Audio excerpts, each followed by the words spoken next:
Assalomu alaykum hammaga. Bugun metabolik sindrom tushunchasi haqida ozroq ma'lumot bermoqchiman.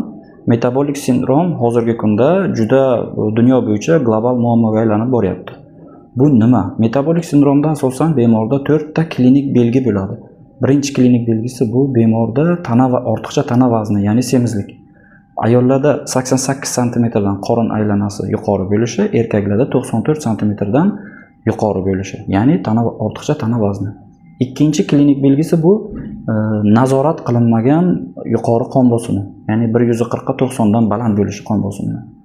Uchinchi klinik belgilardan biri ko'pincha e'tibor berilmaydi. Qon tarkibida xolesterin va uni tarkibiy qismlari, triglitseridlar, past zichlikdagi lipoproteinlarni baland bo'lib, yuqori zichlikdagi lipoproteinlarni pasayib ketishi.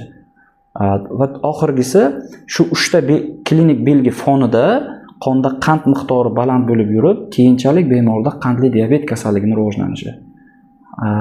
Asosan mana shu 4 ta belgini biz metabolik sindrom, ya'ni o'lim to'rtligi deb nomlanadi. Agar 4 ta belgi o'z vaqtida nazorat qilinib, dorilar bilan nazorat qilinib, sog'lom turmush tarzi bilan nazorat qilinmasa, yaqin 5-10 yil ichida bemorda o'tkir yurak-qon tomir asoratlar, xavfli kasalliklar rivojlanishi mumkin. Ya'ni o'limga ham olib borishi mumkin. Bemorda koronar qon tomirlarini stentlash, aorta koronar shuntlash kabi og'ir asoratlar va ularni muammolari yuzaga kelishi mumkin.